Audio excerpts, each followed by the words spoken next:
Welcome to Everything Life and Real Estate. Let's get started with our hosts, Linda McKissick and Dana Gentry.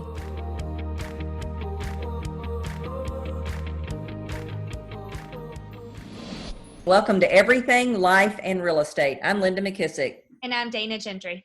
Good morning, Dana. What's new with you? Oh, I've just been anxiously awaiting our guest today. So I feel like we don't even need the small talk. I feel like we just need to soak up every minute with him. Absolutely. I've already warned him we could probably extend this thing to 4 hours. Good morning. So we have Chris Voss with us. And if you haven't read his amazing book, Never Split the Difference, we highly, highly recommend that you do. Good morning, Chris. Why don't you kick us off and tell the audience a little bit about you and your journey? Wow. All right. Good morning. I'm happy to be here.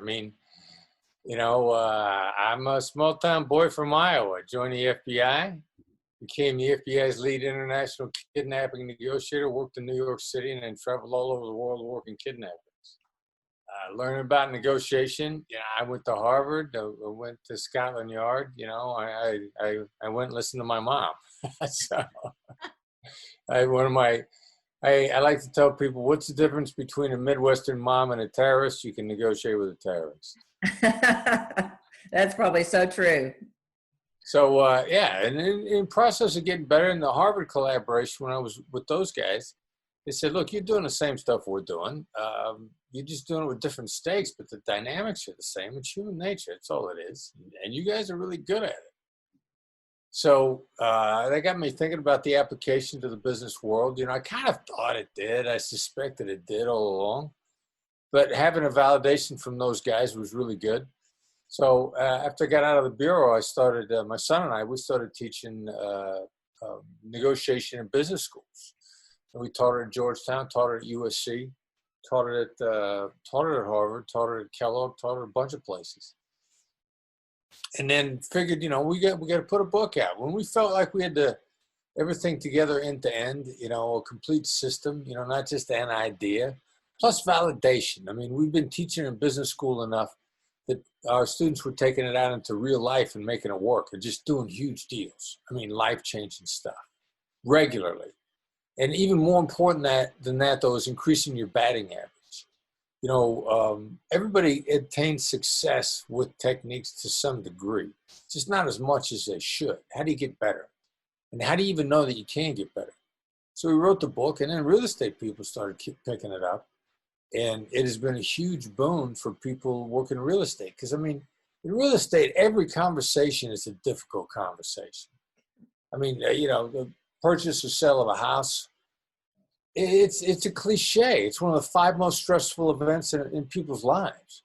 It's a tough conversation every step of the way. And hostage negotiation techniques were tailor-made for that. Awesome. Yeah, as I was reading the book, I was looking at some of the things that you were teaching, and I thought, wow, we've been either by accident been doing it wrong, or we've just learned it wrong. Because there were a couple places in your book where you talked about, fair, and I know in most negotiations, that's what we're usually trying to get, is trying to find something fair. So kind of talk a little bit about F-bomb. Yeah, fair. Yeah, the F-bomb. I know. So I wouldn't say that people are doing it wrong. I just say it's a low percentage success rate, and I would also say that there's some things that people just don't know the residue it leaves, and the F-bomb. And we mean to refer to fair as the F-bomb because it just triggers emotional reactions in people, and not good. So what does that do, especially to a real estate agent, a realtor? The real issue with people in the real estate industry is referral rates. You do things to push a transaction forward. A lot of agents believe they got to push people into deals, and that the person should be happy because they sold their house or they bought the house. The residue of being pushed, the residue of, the F-bomb, that's what kills referrals. I think it's a well-known statistic that 80% of buyers and sellers say that they would refer their agent, but only 20% do. Yeah. What's happening there? It's because it's a tough conversation every step of the way. And, what you do to help yourself short-term is going to hurt you long-term. One of my favorite things that you actually said in the book is when you're telling the story of when you were in that hallway in Harlem and the three guys are in the apartment. And first of all, I just couldn't believe that you said it took 6 hours and you didn't hear one word from them. You guys just talked for 6 hours, but you said emotions are one of the main things that derail communication. And I thought it was interesting that you said when they came out, you got them to actually give their answer, and it was like, we just didn't want to get caught or shot, but you actually calmed us down.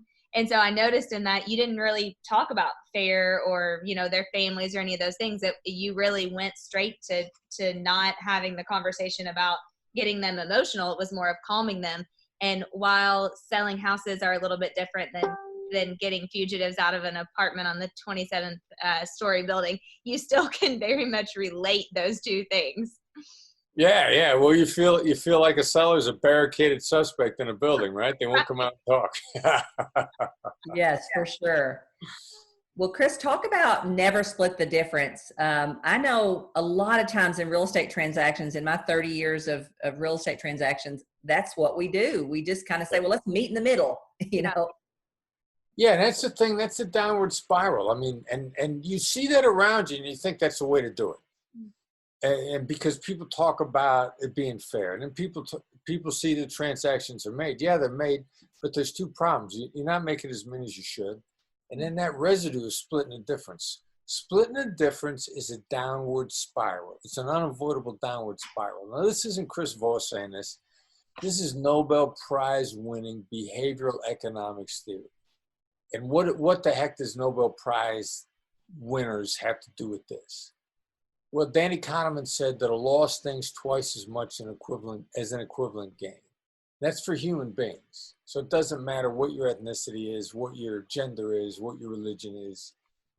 What does that mean? Losing $5 hurts twice as much as gaining $5. Well, a lot of people talk about I live in Vegas, and I've always used the Las Vegas analogy because it's a Las Vegas world. We need, you got to work the percentages. If you won $20 at a blackjack table, you'd be like, that's okay. That's nice. That's not bad, but it's just $20. If you lost $20, you'd be like, damn it. Oh, damn it. I lost $20. You walk around, you'd be mad for an hour. Yeah. It's the same $20. What does this have to do with real estate? You ask somebody to split the difference. Every time somebody gives in, they feel like they gave twice as much. You gave in $1,000, you feel like you gave 2,000. So in order to feel like it's even, you got to hit the other side for twice as much back. So, all right, so I gave in $2,000 on this price. I'm not paying $100 for this inspection. I've had enough. I've taken all I could take. And real estate agents watch transactions, $500,000 transactions crumble over $150. Yes. Well, this is this give and in thing. And the accumulation and the residue of this just gets worse and worse and worse. So let's say that they don't derail a transaction, but they remembered that, that they gave in $500 and, that eats at them so much, they'll never refer the agent. The referral. Yeah. So that's the thing that kills the referrals. Meeting in the middle kills referrals. You could do the same thing. You just got to say it a different way. That, none of this is about really changing any actions. It's how you characterize actions. You're trying to get a seller to cut the price to get it to sell. And you say, do you want your house to sell? I mean, that's a yes-oriented question. That's a problem.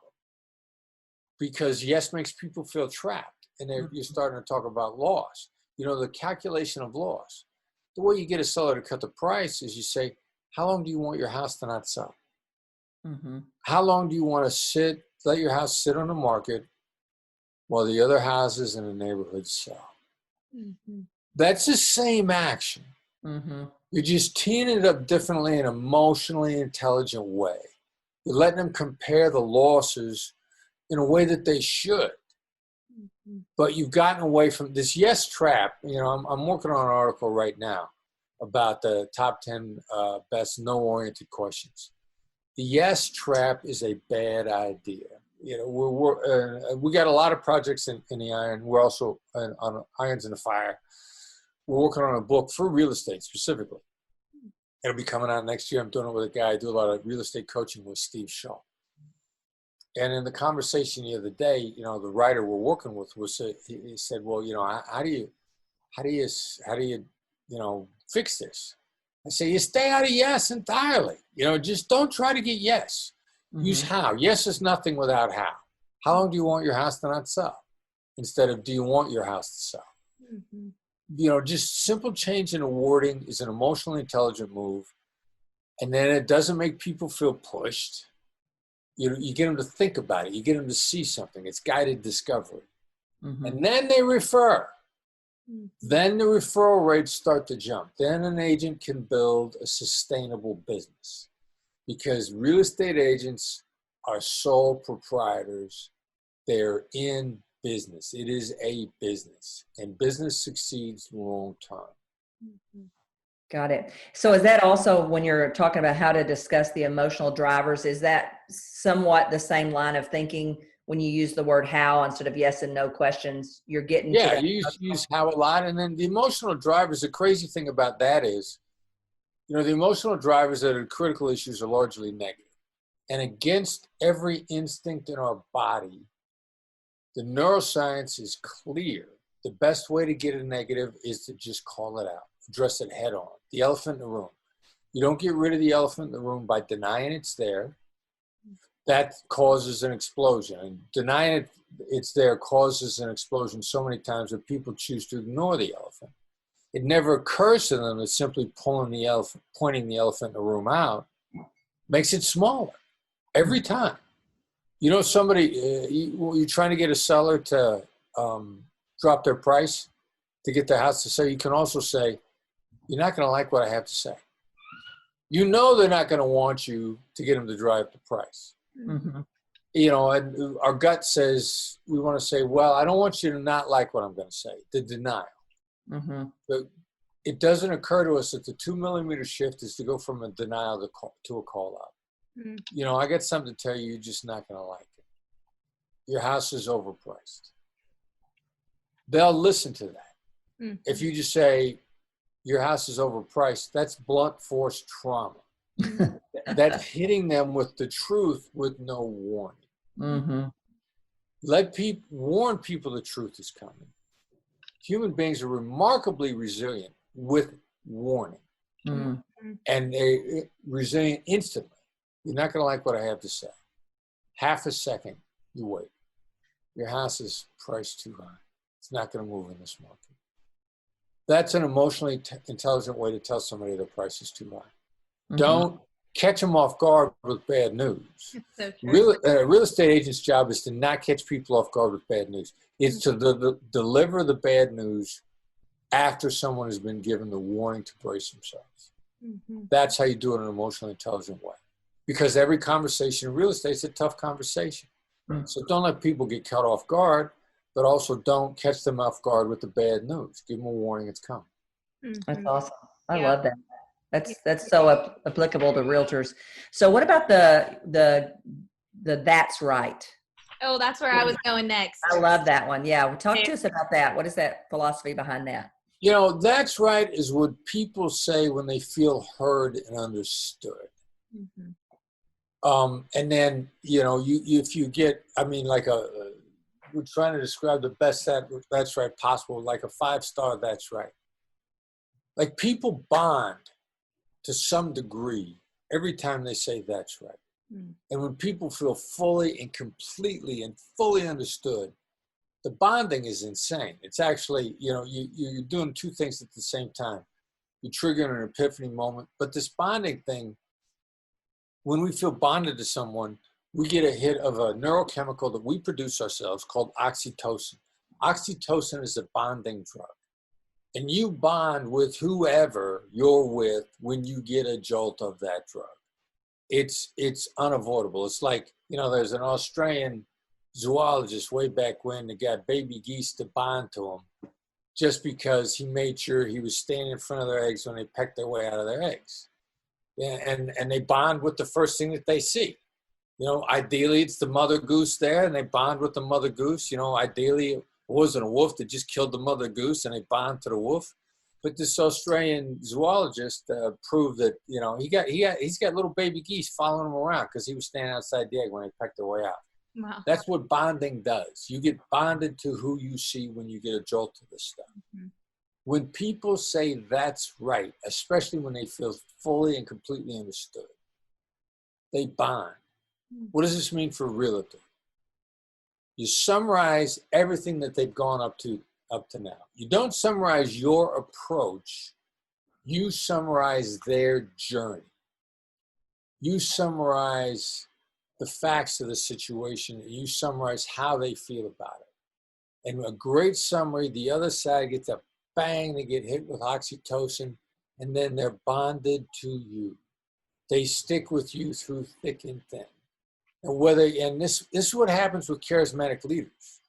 Charismatic leader gets on television and people listen to him, and that leader says something that the people believe in. And I'll use Donald Trump as a great example, and I'm not criticizing him, nor am I supporting him with this observation. This is completely apolitical observation. People don't understand how devoted his followers are. But what has happened at some point in time, President Trump has said something that a person who's supportive of him, they completely believe in. And they looked at the TV and they didn't say, "You're right, Mr. Trump." They said, "That's right." That's right is what people say when they are all in with someone. And then the detractors of Trump will say, "How do these people stick with Trump through thick and thin? They don't care. Donald Trump famously said I could shoot somebody on Fifth Avenue. My followers would still support me." That's the power of oxytocin. That's the power of the bonding moment.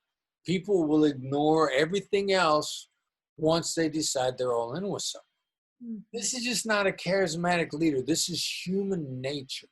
That's the power of oxytocin. Summarize your client's journey to them verbally, especially the pitfalls, especially what they believe.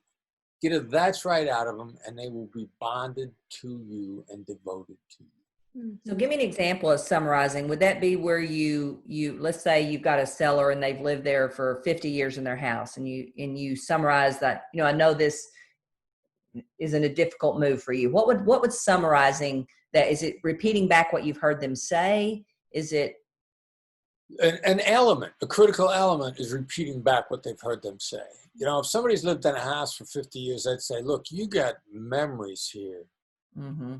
You have that you will cherish to the day you die. There are moments that existed here that can never be duplicated anywhere. This isn't a house, this is a home. You cried here, you laughed here, you watched your favorite TV shows here.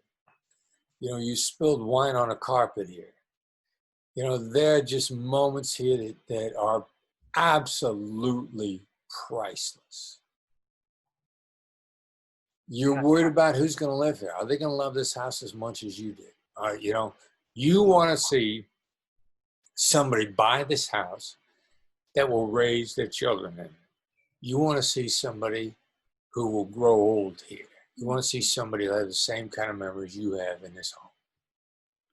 And what's a seller who's lived there for 50 years going to say? They're going to, "Wow, that's right. You really get what this place means to me." Mm-hmm. And then they'll stick to you. The rough moments. You'll say, "Look, we're on a journey here. There's going to be some tough moments here. This is not all sunshine and roses. How are you going to react when somebody comes through and they don't like your wallpaper? They don't like the paint on the wall? Are you going to say that makes them a bad person? They're not going to appreciate my memories?" No, I'm not going to say that. That's a no warranted question. You're prepping people. Every agent in the real estate business has a pretty good idea of the kind of bumps in the road that are coming. Mm-hmm. After you've demonstrated an understanding of what it is for a person to sell a home, not a house, a home, cherish memories of the past, then you can start to tee up, all right, this is what some of the bumps in the road are going to look like. Somebody that this house is going to be perfect for is going to walk through your house and in front of you say something really dumb. Are you gonna crucify him for that? Mm-hmm. Let them know what's coming. Prep them. Bad news is on the way. Here's how we prep people for the bad news. Yeah. I love that. Yeah. Okay, so question, Chris. So one, I love the story. I've been dealing with a lemon of a vehicle for the last year. Linda knows this. We've talked about it on the podcast. And so I've been going back to when you bought the red Toyota 4Runner. So one, I want to know, do you still have that? Wait a minute. It's not a red. It's salsa red. It's salsa pearl, right? Right. I mean, that's the sexiest color that ever existed on earth. So I feel good just saying salsa red pearl makes me happy. Okay, so one, do you still have it? I do, yeah. I can't let that baby go. Sometimes I go out and just sit in it.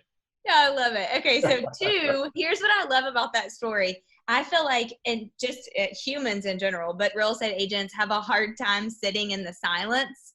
And so I love to keep rereading that because and I love how you said, like, man, I'm embarrassed. I think you said, I don't have the page turned to me right now, but, and so anyway, I want you to talk a little bit about like the sitting in the silence during negotiations, because I think we have a hard time sitting in silence.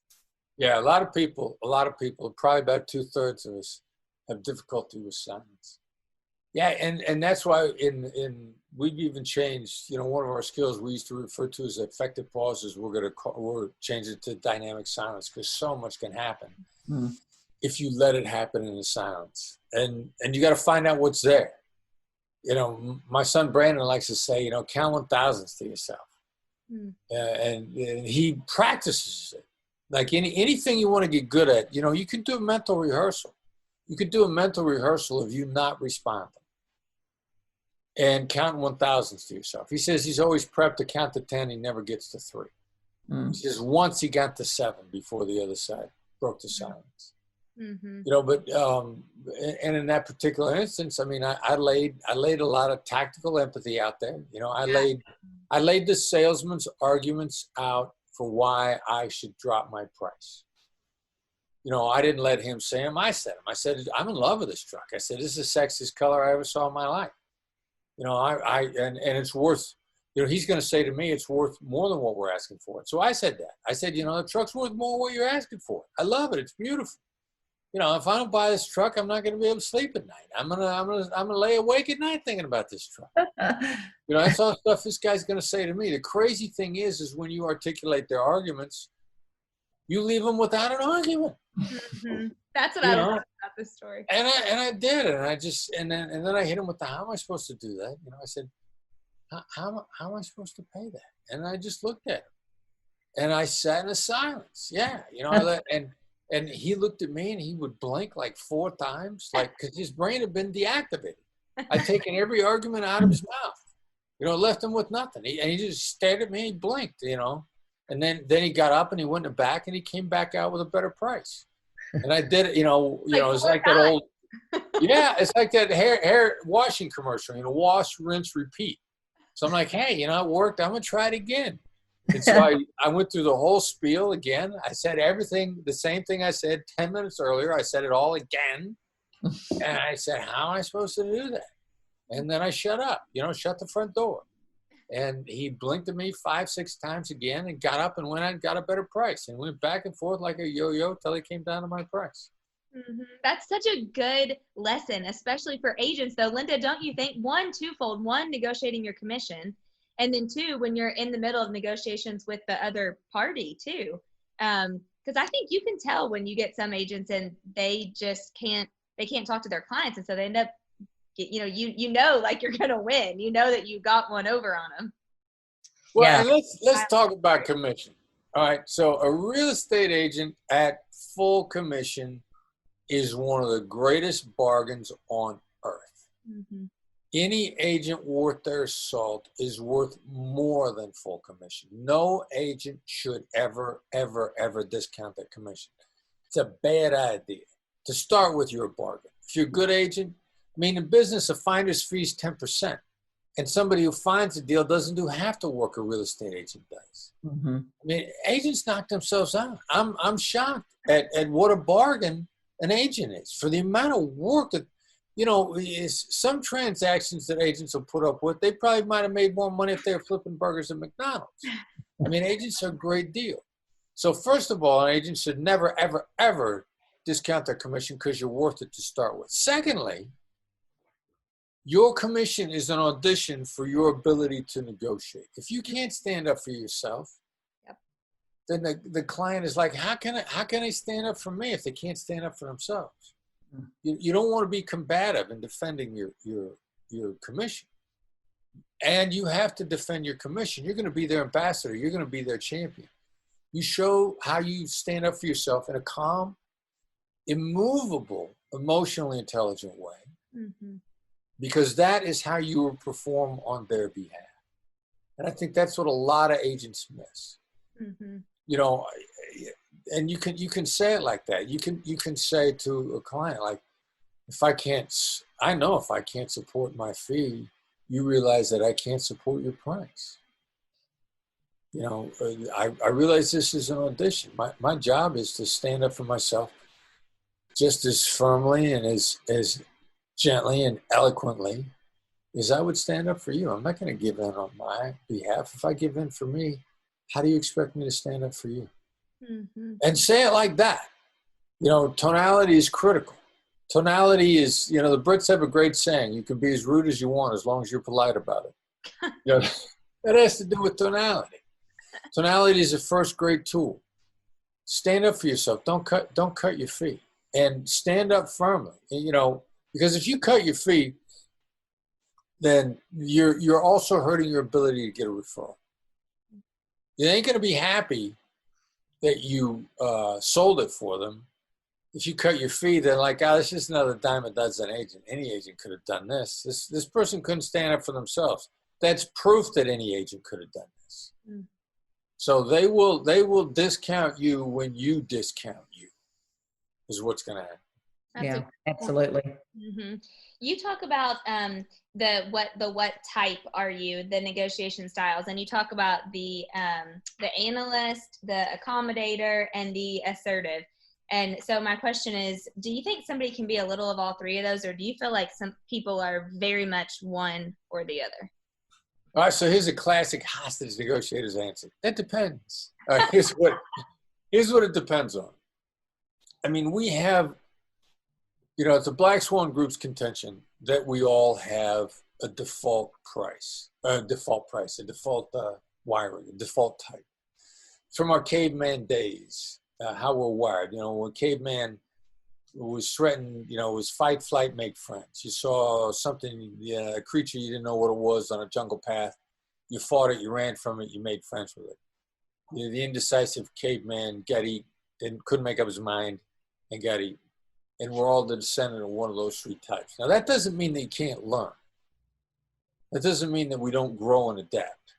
Now, some people grow and adapt at a quicker rate than others do. Like the chief of marketing of my company, Maya, who's also happens to be my daughter-in-law. She's an analyst. Analysts are assassins. An analyst, you know, I was training Polish military one time, a long time ago, and there was a woman that was with her special forces, and she had on a T-shirt that said "Death waits in the dark." She's an analyst. An analyst want to snipe you from a half a mile away. You never know what happened. You know, my daughter-in-law, she'll shoot you with a sniper rifle from 1,000 yards out, put a silencer on it. She'd drop you in your tracks. You never know it was her. She is the most bubbly person you ever met in your life, because she's really smart. Because, you know, the effervescent personality makes more deals. It's not necessarily a better deal, but they have a tendency to make more deals. Now, as an analyst, my daughter-in-law, she's so smart. She's taking in information in an environment. She's seeing bubbly people making more deals, not necessarily better deals. She's let me adopt this bubbly personality and see what it does on my ability to do transactions. She cuts phenomenal deals. She's cut some of the best deals in the history of my company. When she used to handle my speaking engagements. She doesn't particularly like to negotiate. She's a marketer. She loves marketing. You know, right person, right seat. So I don't ask her to make deals anymore, even though she's ridiculously good at them. She thrives on marketing. But she laughs and giggles in transactions, and She gets discounts sometimes just by not answering, by just laughing. And she, and people love dealing with her, and they start giving in. So, your original question is, are you only one type? Yes, and you can evolve and learn from the other types. Mm-hmm. Of each of the three types, there are things that make each type that are essential to be a great negotiator. You have to be assertive. Mm-hmm. You just have to be assertive in a nice way. That's the accommodators, they're nice. My daughter-in-law is an analyst. You got to think things through. Analysts are great at thinking things through. You start throwing together the ability to think things through, the ability to assert in an emotionally intelligent way, you got a dangerous negotiator. Mm-hmm. Yeah. Okay. That's spot on to my question, because you even said, like, if you're assertive, you have to be conscious of your tone. And if you're too accommodating, then you may build great relationships, but you might not accomplish anything. You got it exactly right. That's right. I feel so bonded to you right now. I love this book. So good. Okay, perfect. Awesome. So Chris, you're just kind of touching the tip of the iceberg here. If people want to find you, follow you, learn more, I know a couple of my realtors out of Texas have actually taken your course. I don't know a lot about it. So kind of share with the audience, if you will, what does more learning from Chris Voss look like? Well, especially for real estate agents. I'm working with a guy named Steve Shull.